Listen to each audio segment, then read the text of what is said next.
Okay, today we're working on a 2001 Mercedes-Benz CLK 430 4.3 liter engine, 7226 6-speed automatic transmission, has a no shift concern, and I'm going to show you how to fix that.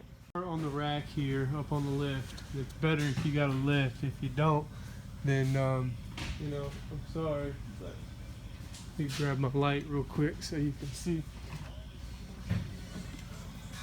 So transmission's right here. So now usually what we suspect on these cars when they have a no shifting concern is that wick right there will go bad, and it'll start leaking transmission fluid into the transmission connector, which will in turn give you no signal to your TCM. So I always start there, and to get that off, you can pull this exhaust shield off.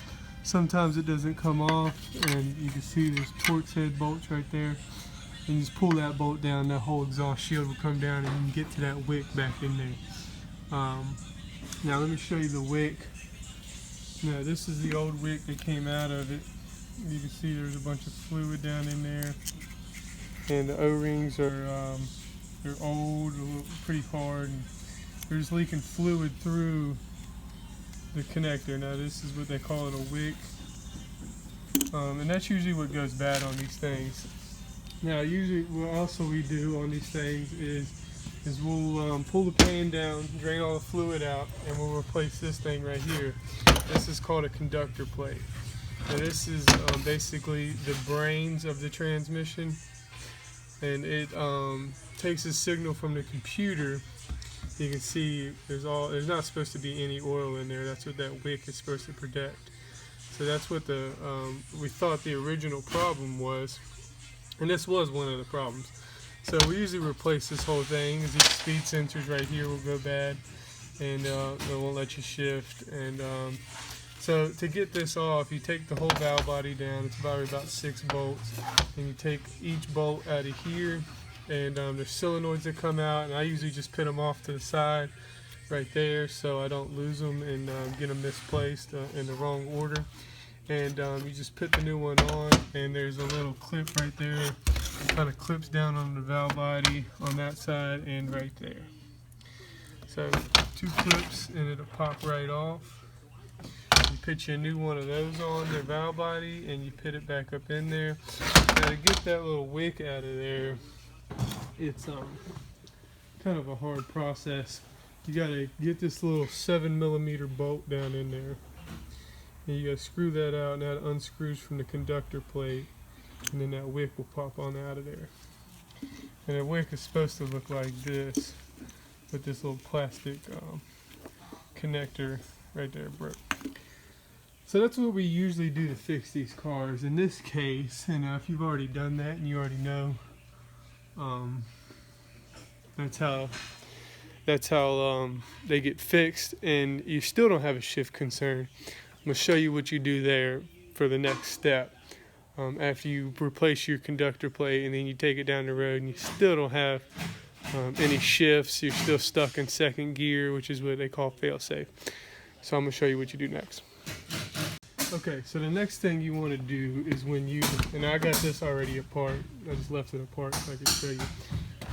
When you don't have a shifting concern, the next thing after you replace the conductor plate, now this is the actual TCM right here. Now to get this out, it's kind of a process. So it sits back in there like this. Let me make sure I don't lose any bolts. And the carpet sits over it like that. So you take all that out. There's 3 bolts to get this plate off. There's one way down in there, and there's another one way down in there, and then there's one up there right here for the plain side. There's 3 little nuts that come off the studs right there, and then I already got the TCM unbolted, and it unbolts from the plate on the back side. You see like some gold bolts. There's supposed to be 2 right there. I already took them out. So you get all that out, and what I did, and I don't know if I did an extra step here, is I unplugged this And now, usually when there's fluid in that wick down below us on the transmission side, believe it or not, the fluid will travel up the wire. Now you can still see a little bit of fluid is still here, and the wires are wet, but it'll travel up the wire here and get into the connector and give it a bad signal to TCM. So you won't have any communication with your TCM. So what I did is I unplugged this, took some brake clean, sprayed it all out, sprayed out in this, and I actually went as far as taking the module out of the case here, and it just pops out of this square case here. Right here, it pops out. See if I can grab a light and show you.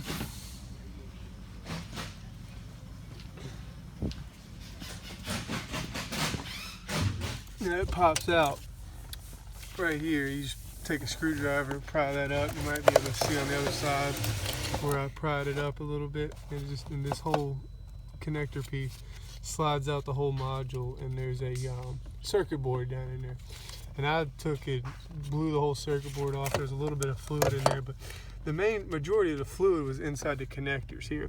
Now it tells you online that you got to replace your connectors and your module. If you see that, I just went ahead and gave it a shot, and it's working. So it's really up to you if you want to do that. If you want to see if it fixes it completely, then you can do that. But I just cleaned them up, and it worked. So that's what I did. Now, after I did that, I did one step further, and I went to go clear the codes, and I still didn't have any communication with my Snap-on scanner, just using the basic OBD2. So I'm going to show you how I got communication to the transmission module using a different scanner I have here. Now if you don't have this scanner, maybe you can find somebody at a Mercedes dealership that can just clear these codes out for you. Because once the computer sets codes, default codes, and it stays in failsafe till those codes clear. So I'm going to show you how I did that. Here, now this is my Snap-on scanner, basic OBD2 connector right here. Basic stuff, you know, pretty high dollar piece of equipment. Now I got this launch scanner here, and we use this thing to communicate with a lot of European vehicles. Now it comes with this, you can see, and they kept telling me on the Snap-on scanner, use a Mercedes-Benz 38 diagnostic connector. And I could not communicate with the TCM. So I got my launch out, which had the actual Mercedes-Benz connector, and I went up here and went to the module box. Now this is on the right hand strut if you're in the driver's seat. If you're looking at it from the hood, it's the left hand strut. Now this plate just sits on top of there like this. You take 4 bolts out, and this right here is what that 38 Mercedes-Benz connector connects to right there. Now once I've connected it using my special Mercedes-Benz bulky connector, you see I got power there, I was able to communicate with the transmission, clear the codes, and it shifts now. So that's how you fix this vehicle. It's kind of a pain in the butt, but if you like driving Mercedes-Benz, you know, I guess it would be worth it for you. So that's how we got it to shift. If you have any questions, just hit it in the comment section, and like and subscribe. Thank you.